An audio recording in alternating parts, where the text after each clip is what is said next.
প্ৰথম আক্ৰমণ কৰা যেতিয়া কামগণ্ডিকাই একেপাত অস্ত্ৰৰে বলৰামক ৰথেৰ সৈতে হানি পেলালে তেতিয়া ভগৱান কৃষ্ণই তেওঁক চেতনা দিবলৈ চেষ্টা কৰিছে নহা দেখি তেওঁ চক্ৰ দাঙি লৈছে কামগণ্ডিকাক মাৰিবলৈ অসমৰ্থ হোৱা দেখি তেতিয়া আহি কামাখ্যা দেৱী প্ৰকট হৈ প্ৰভুক ক'লে হে প্ৰভু তুমি কৌটি কৌটি ব্ৰহ্মাণ্ড অধিকাৰী মালিক মোৰ ভক্তাই তোমাক চিনি নাপায় সেইকাৰণে তোমালোকৰ লগত যুদ্ধ দিবৰ কাৰণে তেওঁ পিতৃ বল হোৱাৰ কাৰণে উদ্যত হৈছে গতিকে মোৰ ভক্তাক তুমি ক্ষমা কৰি দিয়া যেতিয়া তেনেকৈ ক'লে তেতিয়া কৃষ্ণই ক'লে যে মই ইতিমধ্যে চক্ৰ দাঙি ল'লোঁ যে কোনো এটা সমস্যা সমাধান নকৰালৈকে মোৰে চক্ৰ ঘূৰি নাযায় গতিকে তোমালোকৰ ভক্তাই তোমাৰ ভক্তাই মোৰ বাক্য ৰাখিব লাগিব তেতিয়া কামকণ্ডিকাক আগ কৰি লৈ কামাখ্যা দেৱীয়ে ক'লে হে প্ৰভু কি বাক্য ৰাখিব লাগিব বোলে মই এজন ভকত যুৱক বাছি দিম তেওঁৰ লগত তেওঁ বিবাহ হ'ব লাগিব তেতিয়া কামাখ্যা দেৱীয়ে ক'লে প্ৰভু তুমি জগতৰ ঈশ্বৰ তুমি বৰ বাছি দিবা আৰু মোৰ ভক্তাই কি বিবাহ নোহোমাব নেকি নিশ্চয় সোমাব বোলে বৰজন কৰ বোলে লোৱা মই বৰক স্মৰণ কৰিছোঁ বৰক স্মৰণ কৰাৰ লগে লগে আমাৰ সেই কাৰ্বি আংলং ক'ৰ পৰা ডাইৰেক্ট গৈ কমতাপুৰত তেওঁ হাজিৰ হ'ল ঘটুকচ আপোনালোকে ঘটুকচ বুলি ক'লে জানে তেওঁ ভীমৰ পুত্ৰ ঘটুকচ তেওঁৰ মাতৃৰ নাম হিড়িম্বা গতিকে ঘটুকচৰ লগত কামগণ্ডিকা বিয়া কৰাই দিলে আৰু কৃষ্ণ বলৰাম আমাৰ অসমৰ পৰা গুচি গ'ল আমাৰ বীৰবিলাকৰ মহাবীৰবিলাকৰ অসমত জন্ম হৈছিল গোটেই পৃথিৱী দখল কৰা এই দুবাৰকৈ আমি পদৰণি পালোঁ ডাকৰ যুগত ৩ নম্বৰবাৰ পদৰণি এইবাৰ পাবৰ কাৰণে ভগৱান কৃষ্ণই পুনৰ আক্ৰমণ কৰিছে গুৱাহাটী প্ৰাগজ্যোতিষপুৰ আপোনালোকে সকলোৱে জানে যে প্ৰাগজ্যোতিষপুৰৰ ৰজা আছিল নৰকাসুৰ আৰু পুৰাণবিলাকত পোৱা যায় যে নৰকাসুৰৰ পিতৃ হৈছে বৰাহৰূপী ভগৱন্ত মাতৃ হৈছে বসুমতী গতিকে বসুমতী গৰ্ভত সেই পৃথিৱী যেতিয়া ৰসাতলত পৰি আছিল বৰাহৰূপী ভগৱন্তই দাঁতৰ ওপৰে আগবঢ়াই লৈ আহোঁতে মাজবাটতে হিৰণ্যাক্ষক বধ কৰিছে অৰ্ধশক্তি প্ৰদান কৰি পৃথিৱীখন আপুনি মই এতিয়া আনন্দ কৰি থাকিবৰ কাৰণে ইমান সুন্দৰকৈ সজাই দিছে কাশ্যপৰূপী ভগৱন্তই পৃথিৱী ধৰা জন্ম দি আছে যেতিয়া সেই বসুমতী আৰু বৰাহৰ মিলন ঘটিছিল ৰজস্বলা অৱস্থাত তেতিয়া কিন্তু বসুমতীয়ে কৈছিল যে প্ৰভু মোৰ গৰ্ভত যদি ভ্ৰূণ সৃষ্টি হ'ল এই ভ্ৰূণটো অতি অত্যাচাৰী হ'ব কাৰণ মোৰ এতিয়া ৰজস্ব অত্যাচাৰী হ'লেও আজি তুমি মোক কথা দিয়া যে মোৰ অনুমতি সাপেক্ষেহে বধ কৰিবা মোৰ অনুমতি নোলোৱাকৈ মোৰ পুত্ৰটো অত্যাচাৰী হ'লেও বধ নকৰিবা সেইকাৰণে এইবাৰ ভগৱান কৃষ্ণই আমাৰ অসম গুৱাহাটী আক্ৰমণ কৰিছে প্ৰাগজ্যোতিষপুৰ তেওঁ লগত লৈ আহিছে সত্যভামা কাৰণ বসুমতীয়ে ইতিমধ্যে সত্যভামা হিচাপে জন্মগ্ৰহণ কৰিছে বৰাহৰূপী ভগৱন্তই পূৰ্ণ অৱতাৰ কৃষ্ণ হিচাপে জন্মগ্ৰহণ কৰি আছে দুয়ো কথোপকথনত আমাৰ নৰকাসুৰক বধ কৰিছে আৰু বধ কৰি আমাক পদৰণি পেলাই আমাক উপকৃত কৰিলে আৰু লগালগ তাৰ পৰাই পোনপটীয়াকৈ স্বৰ্গলৈ যাত্ৰা কৰিছে কাৰণ অদিতিৰ কুণ্ডল আনি থৈছিলে নৰকাসুৰে সেই কুণ্ডল ঘূৰাইছে পাৰিজাত ফুল আনিছে আনকি সত্যভামাই ঠেহ লাগিছে এইবোৰ বহুত কাহিনী আছে আইসকলৰ মাজত আমাৰ ব্যাখ্যাকাৰসকলে কয়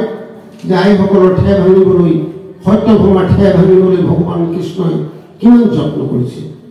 চতুৰ্থবাৰ অসমত পুনৰ ভগৱন্তৰ পদধূলি পৰিছে আপোনালোকে সকলোৱে জানে সেই তেতিয়াৰ নাম আছিল শোণিতপুৰ আজিকালি তেজপুৰ সেই শোণিতপুৰৰ ৰজা আছিল বাণ এই বাণ ৰজাৰ পিতৃৰ নাম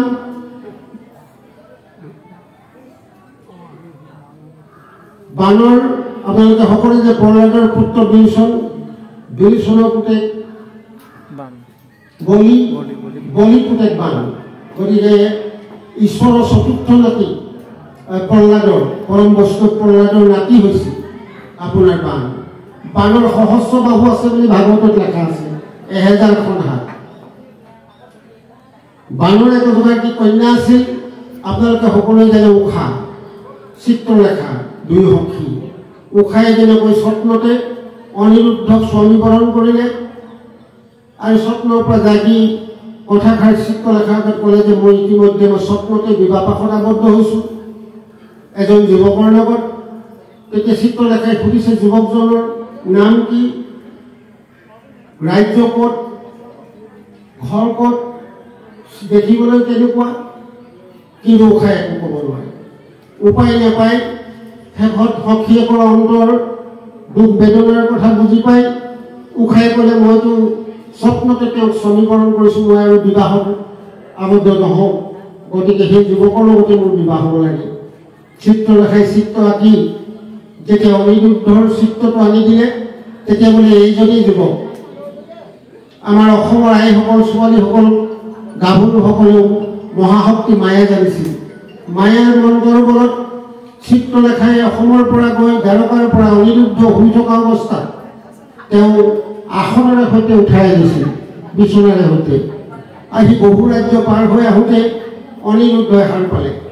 সাৰ পাই অনিৰুদ্ধই দেখিছে এটি ইমান ধুনীয়া কন্যাই মোক উঠাই লৈ আহিছে আকাশ মাৰ্গত আছে তেতিয়া ক'লে কোন তুমি মোৰ নাম চিত্ৰলেখা মোৰ সখীয়ে তোমাক স্বামীবৰণ কৰিছে মোৰ সখীৰ কাষলৈ তোমাক মই লৈ আহিছোঁ তেতিয়া তোমালোক দুয়োকে মই মিলাই দিম চিত্ৰলেখাৰ কথা শুনি অনিৰুদ্ধই বহু দূৰ অহাৰ পাছত কৈছে হে দেৱী তুমি ইমান ধুনীয়া তুমি যদি মোৰ লগত বিবাহ হোৱা তেতিয়া মই ইমান দূৰ আৰু উষাৰ ওচৰলৈ যাবই নালাগে কিন্তু এই কথাষাৰ আমাৰ বহু বক্তা মই নামটো নকওঁ এতিয়া তেখেতৰ সেই ব্যাখ্যাটো কৰিহে তেওঁ ব্যাখ্যা আৰম্ভ কৰে বক্তৃতা আৰম্ভ কৰে আমাৰ শ্ৰীমন্ত শংকৰদেৱ সংঘৰ এজন প্ৰধান সম্পাদক আছিল এসময়ত তেওঁ কৈছে হে দেৱী তুমি ইমান ধুনীয়া তেতিয়া চিত্ৰলেখাই কৈছিল যে মই কি ধুনীয়া সেই যুৱৰাজ মোৰ সখী আৰু ধুনীয়া এনেকৈ চিত্ৰলেখাক ৰাতি আনি অনিৰুদ্ধক উষাৰ গৃহত সোমাই দিলে উষাৰে সৈতে তেওঁলোকৰ মিলন ঘটিল আৰু আমাৰ পিতৃসকল অসমৰ ইমান সজাগ যে নিজৰ ছোৱালী যদি থাকে গাভৰু ছোৱালী সদায় চকু ৰাখে সেইটোৱে প্ৰমাণিত কৰি দেখুৱালে ৰাতিৰ ভিতৰতে বানে গোটেই ঘৰটো সৈন্যবাহিনীয়ে বেৰি আমাৰ অনিৰুদ্ধক বন্দী কৰি পেলালে আৰু আমাৰ আৱেগিকভাৱে হঠাতে সিদ্ধান্ত নলয় আমাৰ অসমৰ মানুহবিলাকে চিন্তা ভাৱনা কৰি বানে ক'লে এওঁক বন্দীশালত ভৰাই থোৱা যিটো এতিয়াও শোণিতপুৰলৈ তেজপুৰলৈ গ'লে দেখা যায় বন্দীশাল যে ৰাতিপুৱা বিচাৰ কৰা হ'ল ইতিমধ্যে গুপ্তচৰে গৈ যেতিয়া খবৰ দিলে কৃষ্ণই বলোৰামে লক্ষ লক্ষ সেনালৈ তেজপুৰ আক্ৰমণ কৰিলে বানৰ লগত ভীষণ যুদ্ধ হ'ল যুদ্ধৰ শেষত 994খন হাত কাটি পেলালে কৃষ্ণই তেতিয়া 4খন হাতেৰে সৈতে উপাস্য দেৱতা শিৱক আৰাধনা কৰিলে বানে শিৱ আহি প্ৰকট হ'ল শিৱই চিন্তা ভাৱনা নকৰাকৈ ভগৱন্ত কৃষ্ণৰ লগত যুদ্ধ কৰিলে সেইখন হৰিহৰ যুদ্ধ ভাগৱতত আছে মুৰাদুত্তক বধ কৰি মুৰাৰী নাম পাইছে ভগৱান কৃষ্ণই অসম ভূমি কিমান পবিত্ৰ ভূমি আৰু সেনেকুৱা এখন ৰাজ্যৰ প্ৰজা শেষত শিৱ আৰু কৃষ্ণৰ যুদ্ধত শিৱই শেষত পৰাস্ত কৰিব নোৱাৰি তেওঁ ধ্যান চকুৰে যেতিয়া চালে তেওঁ কোটি কোটি ব্ৰহ্মাণ্ড অধিকাৰী মালিকৰ লগত যুদ্ধ কৰি আছে সেইকাৰণে প্ৰণাম জনালে আৰু আলিংগন হ'ল সেইখন শেষত শিৱই আৰু প্ৰাৰ্থনা জনালে যে মোৰে ভক্ত গতিকে এই কন্যাটিক আপোনাৰ অনিৰুদ্ধলৈ ধুমধামেৰে বিয়া দিয়ক আপোনালোকে সেৱাভাগী গ্ৰহণ কৰক আৰু ধুমধামেৰে আমাৰ অসমৰ পৰা সেই উষাক অনিৰুদ্ধলৈ বিয়া কৰি লৈ গৈছিল আমি কিমান ভাগ্যৱান পঞ্চমবাৰলৈ পুনৰ অসম আহিবলগীয়া হ'ল যুধিষ্ঠিৰে অশ্বমেধ যজ্ঞ পাৰিছে অশ্বমেধি দিছে কপালত লিখিছে ঘোঁৰা যি ধৰিব তেওঁ যুদ্ধ দিব লাগিব পাণ্ডৱৰ লগত যেতিয়া